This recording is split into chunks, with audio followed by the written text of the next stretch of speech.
Assalamualaikum warahmatullahi wabarakatuh. Terima kasih udah klik video ini. Di video kali ini saya akan membahas mengenai KUHP baru dan KUHP lama. Pernah dengar dong KUHP lama? KUHP itu apa? Kitab Undang-Undang Hukum Acara Pidana. Tahun ini sistem hukum pidana kita dapat sentuhan baru dari KUHP baru. Tapi bedanya apa sih sama yang lama? Apa cuma ubah kata-kata aja? Atau benar-benar bikin perubahan besar buat advokat dan bahkan kita semua yang mungkin kelak berurusan dengan hukum? Jangan khawatir, kali ini kita bahasnya santai, nggak bakal bikin ngantuk. Yuk langsung ke pembahasannya. Dulu KUHP lama kita dipakai dari tahun 1981. Udah lebih dari sekitar 4 dekade ya. Sistemnya lebih fokus ke menangkap pelaku dan proses yang cepat. Nah, di KUHP yang baru ini dibuat karena mau nge-upgrade sistem agar lebih adil, transparan, dan sesuai dengan perkembangan zaman. Perubahan ini nggak cuma berpengaruh ke penyidik atau hakim aja, tapi juga sangat besar buat advokat yang jadi penolong hukum bagi tersangka atau terdakwa. Yuk kita bahas poin-poin pentingnya satu persatu. Hak pendampingan. Di KUHP lama, advokat cuma bisa masuk pas pemeriksaan sudah mulai. Bahkan kadang kita harus izin dulu tuh dari penyidik. Kalau udah terlambat, bisa aja tersangka salah bilang karena tertekan. Nah, di KUHP baru, advokat itu bisa datang sejak saat pertama kali tersangka diajak pemeriksaan. Bahkan sebelum dia mulai bicara loh. Ini bikin proses tuh lebih adil karena advokat bisa menasehati kliennya agar nggak salah ngaku, nggak salah ngomong karena tertekan. Yang kedua ada dokumentasi pemeriksaan. Di masa KUHP lama, dokumentasi pemeriksaan cuma bersifat disarankan. Jadi banyak yang nggak ngerekam tuh kalau ada kesalahpahaman atau kelalaian, nggak ada bukti yang jelas. Nah, di KUHP yang baru diwajibin semua pemeriksaan tersangka, terdakwa direkam secara audio visual. Ini tuh bikin proses lebih transparan dan bisa dicek kembali kalau ada masalah nantinya. Advokat juga bisa gunain rekaman ini tuh sebagai bukti untuk ngelindungin kliennya. Yang ketiga ada pra-peradilan. Di KUHP lama punya tahapan pra-peradilan, tapi cukup sederhana. Dia tuh fokus ke penyelidikan dan penyidikan aja. Kalau di KUHP yang baru itu memperjelas setiap tahapan pra-peradilan mulai dari pelaporan hingga penetapan tersangka. Advokat bisa lebih aktif di setiap tahapannya. Jadi bisa mencegah kesalahan yang mungkin aja terjadi sebelum masuk ke pengadilan. Terus selanjutnya ada restoratif justice. Restoratif justice ini tuh yang baru banget. Di KUHP lama hampir nggak ada aturan tentang restoratif justice. Fokusnya cuma pada hukuman kalau di yang KUHP lama. Kalau di KUHP yang baru, nah ini nih baru resmi memperkenalkan sistem ini terutama untuk kasus yang bisa diselesaikan dengan perdamaian. Kayak kasus kekerasan dalam rumah tangga atau KDRT atau perkelahian kecil.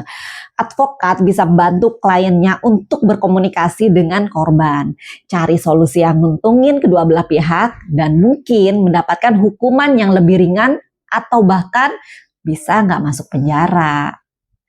Terus selanjutnya ada mahkota, saksi mahkota. Di KUHP lama, saksi mahkota atau yang mau bersaksi dengan imbalan pengampunan atau pengurangan hukuman ada, tapi aturannya kurang jelas.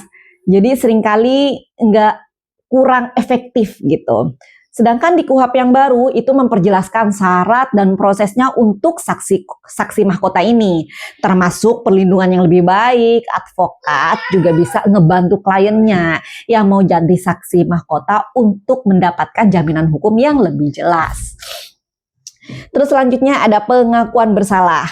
Di KUHP yang lama, pengakuan bersalah itu cuma dianggap sebagai salah satu bukti aja.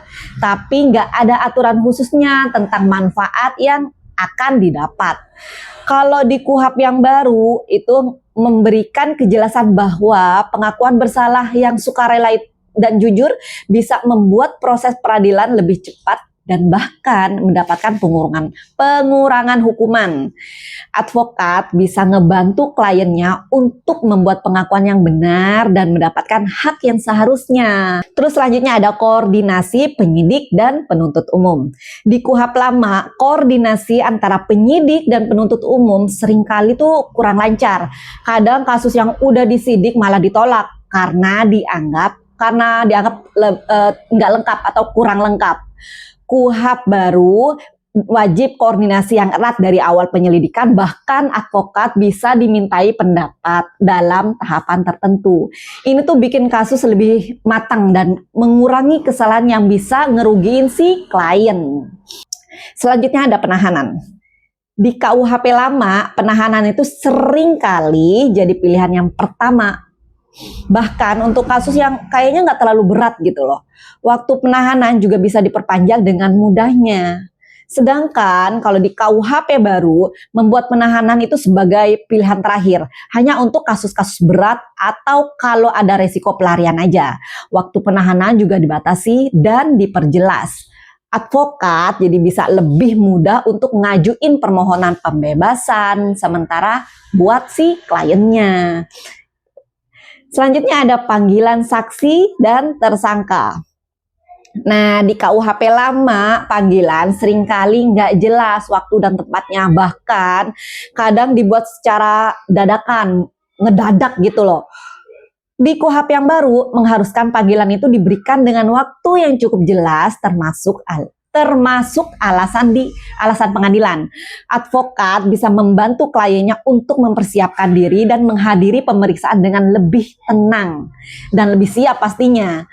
Terus selanjutnya penyitaan dan penggeledahan. Di KUHP lama, penyitaan dan penggeledahan bisa dilakukan tanpa adanya saksi atau advokat yang ada di sana. Resikonya apa? Yaitu kesalahan atau penyalahgunaan kekuasaan itu cukup besar. Di KUHP yang baru, wajib adanya saksi netral dan advokat klien saat melakukan penggeledahan atau penyitaan. Ini bikin proses lebih transparan dan mencegah barang bukti hilang atau dipalsukan. Selanjutnya ada perlindungan saksi dan korban. Di KUHP lama, perlindungan saksi dan korban cuma ada untuk kasus tertentu kayak terorisme atau narkoba. Di KUHP baru memperluas perlindungan ke berbagai kasus lain kayak kekerasan seksual atau kasus yang melibatkan mafia tanah. Advokat bisa membantu kliennya jadi saksi atau korban untuk mendapatkan perlindungan yang lebih layak. Mulai dari identitas yang disembunyikan hingga keamanan pribadi. Terus selanjutnya dampak umum bagi advokat dan masyarakat. Apa nih dampaknya? Jadi secara keseluruhan KUHP baru itu membuat peran advokat jadi lebih penting, lebih profesional. Mereka nggak hanya jadi penolong hukum, tapi juga bisa aktif dalam membuat proses hukum lebih adil.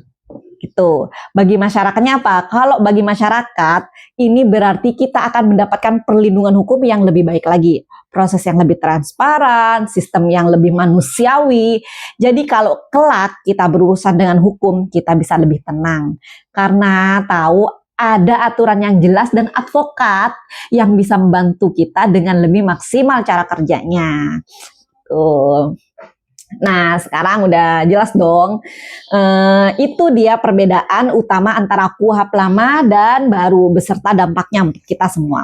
Semoga penjelasan ini bermanfaat buat kalian semua yang ingin belajar hukum atau cuma penasaran dengan sistem hukum kita yang baru.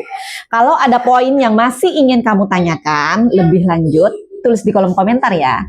Jangan lupa like, share, subscribe agar kamu tidak ketinggalan video-video edukasi hukum lainnya dari channel ini. Sampai jumpa di video selanjutnya.